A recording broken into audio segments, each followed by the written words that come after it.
Welcome to my channel. Make sure you hit the like button, share, and subscribe.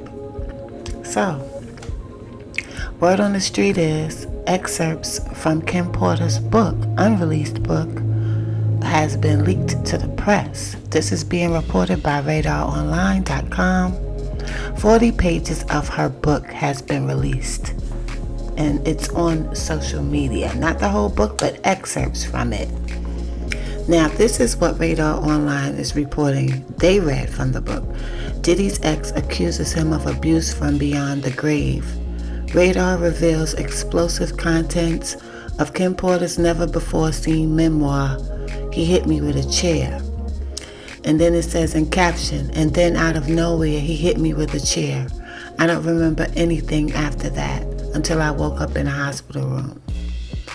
Diddy's late ex-girlfriend Kim Porter detailed the alleged abuse she suffered at the hands of the disgraced producer who fathered 3 of her children in a never-before-seen memoir.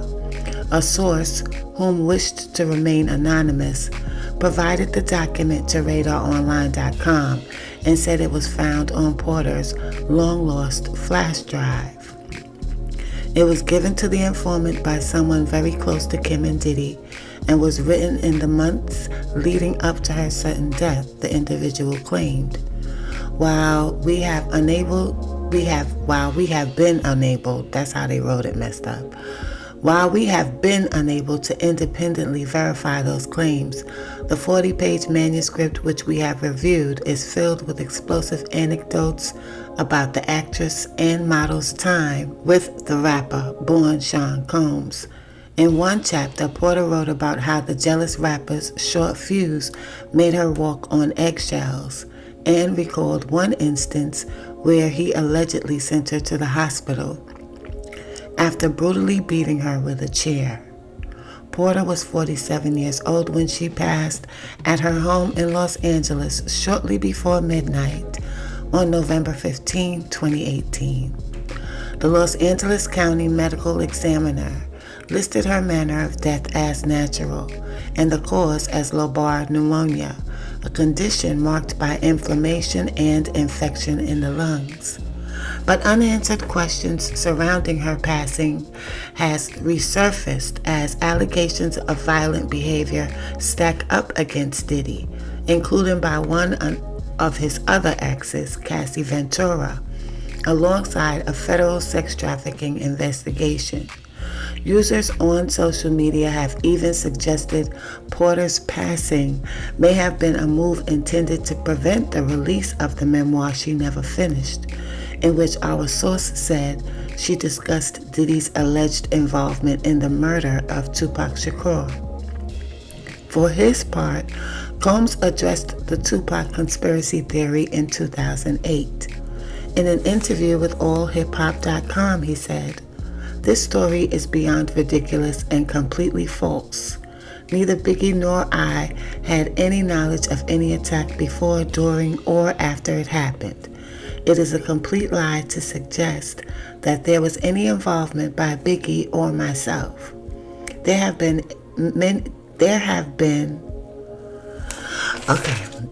don't know how to write. Pardon me, guys. There has never been any criminal charges, indictments, or convictions against Combs related to the claims."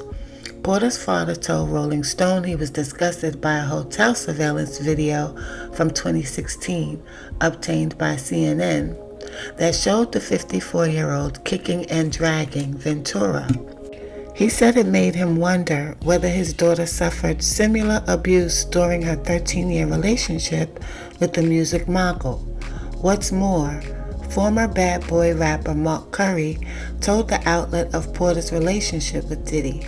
"I remember Kim used to go through a lot of stuff. If you live around them, you get to see the toxic relationship. I think every relationship he had that I experienced around him was like that."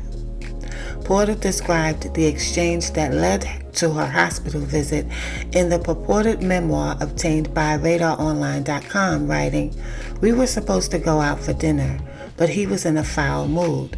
Sean yelled, 'What the F?' I would have to walk on eggshells as I came out of the bathroom, but I found him holding flowers, so I smiled. "You brought me flowers?" Sean yelled, "No. So who the F are they from?" I was bewildered and told him honestly, "I don't know. Probably just a fan."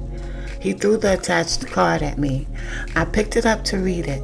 "Sean, he slapped me so hard I hit the ground." Sean yelled, "Who the F were you with the other night?" I looked down at the card that was lying next to me and it read, "The other night was amazing. We must do it again." According to the document, when she tried to explain to Combs, he threw the flowers at her and said, "That's not how this works. You have my child. You don't touch anyone unless I allow it." She wrote, "Diddy picked up my coffee mug and slammed it against the wall. Coffee flew everywhere as he yelled, 'Who the F this NIGGA think he is?' While desperately trying to calm him down, Porter insisted it was just coffee with the producer. It was nothing." She explained they met up to discuss maybe me starring in another movie that he wants to produce.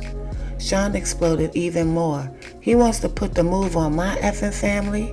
At the top of his lungs. "My effing family?" He flipped the table over, breaking it. It was a heavy table, but Sean is stronger than he looks. I pleaded with him, "Sean, please." He yelled at me, "What?" I tried my best to calm him down. He probably didn't know. It didn't come up. "You're publicly dating someone else, so..."